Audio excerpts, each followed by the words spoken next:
Welcome to the question and answer session for Teaching Practical Chemistry course from STEM Learning. We've had some very interesting questions come through and we've valued your responses to all the sections of the course we've gone through. You have raised some interesting points and the responses you've given to support each other have been excellent. So first off, we'll start with a question from Maureen regarding some issues, making sure that you get the correct chemicals from chemical suppliers. The example given being a mix-up between hexane and hexene. And one of the easiest ways to make sure that you do source the correct chemical would be when ordering to use the structural formula of the compound that you would like to make sure that you get the correct chemical. Some of the other issues can be ordering appropriate quantities of chemicals. So it may be worth checking with suppliers about the amount of chemicals you order, because if you're only going to be using 1 or 2 grams, it's not worth buying larger stocks of chemicals, not only because of expense, but it can also mean that some chemicals will degrade over time. You also may be limited to how much of certain chemistry you can have at any one time. So for instance, holding limits for flammable liquids are often restricted by local regulations. Simon asks a very interesting question. Is there a downside to using Microscale for chemistry at all? And there are a few times where you want students to be able to use larger scale equipment, such as boiling tubes, test tubes, funnels, etc., because they will need to be able to manipulate these if they go on to further study, and they're also the types of equipment that may be seen in assessments such as exams.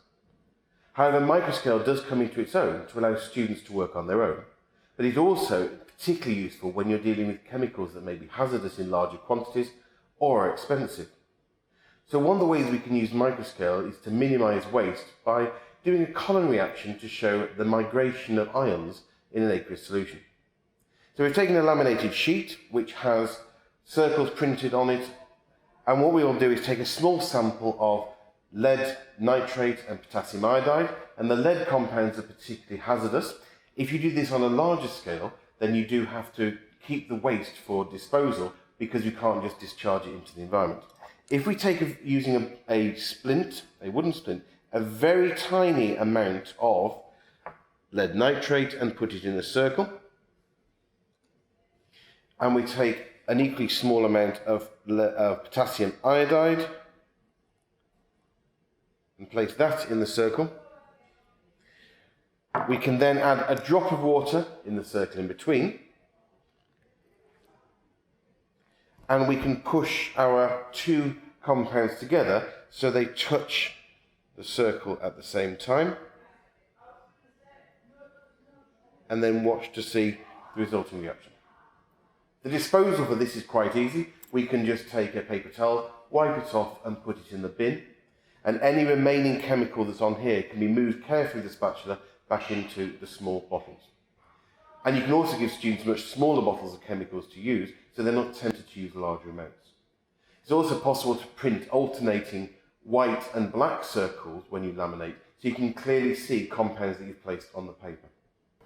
Next we have a question from John, who would like some explanation about the bubbles that were given off during the production of copper sulfate from copper oxide and sulfuric acid.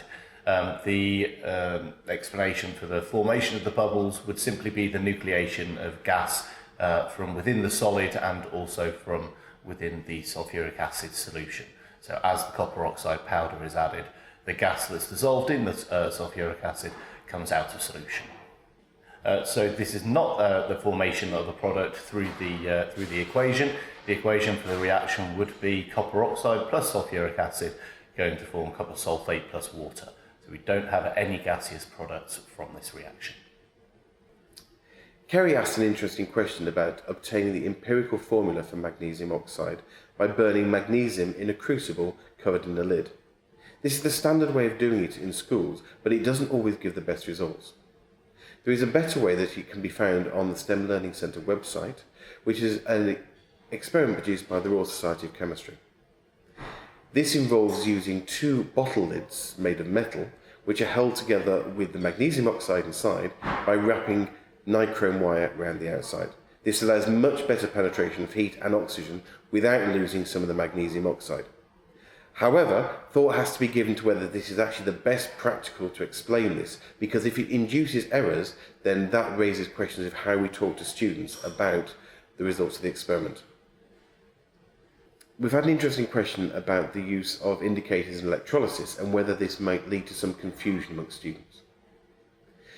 The indicator that we used in the sodium chloride electrolysis, which is universal indicator, does help students understand what is going on because it's much easier for them to be able to see the reactions of the gases produced at the anode and cathode. However, it does mean that they need to understand the universal indicator and what the colour changes mean, and also some of the reactions of chlorine, such as the bleaching of the indicator. If you use other indicator solutions, such as, for example, during the electrolysis of potassium iodide, using starch and phenolphthalein mixture as the indicator, this requires some additional chemistry, as one of the products is a starch iodine complex which goes black. However, students may have come across this if they've done, for example, the starch testing in leaves. We have some comments on the course which have picked up on the use of 1.4 molar sulfuric acid, and concerns have been raised regarding the high concentration of that acid. To refer back to health and safety guidelines, certainly in England, Wales and Northern Ireland, the CLEEPS guidance states that anything below 1.5 molar sulfuric acid would class as moderate hazard.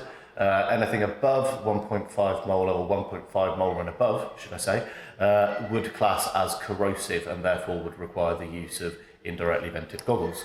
The same guidance can be found for Scotland through CERC. However, if you are outside the United Kingdom, always seek advice from your local regulatory provider. As we picked up during the course, the issues of concentration and quantity of chemicals is quite important in chemistry. For example, as Tim mentioned, using 1.4 molar sulfuric acid is perfectly acceptable in this circumstance because it enables an almost saturated solution of copper sulfate to be formed, which minimises the amount of copper oxide remaining and makes it much easier and quicker for crystals to be obtained in the lab. For other use, such as reactions with metals, then much lower concentrations will be much more sensible to use.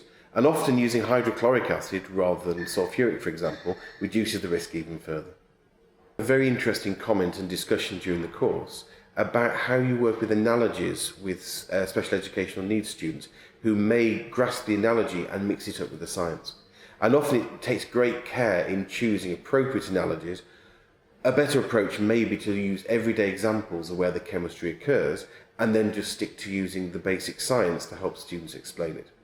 Analogies can confuse students, especially if they involve abstract thought as well. So sometimes you need to look at particular examples of how you might approach this so that students feel comfortable with the science they're understanding.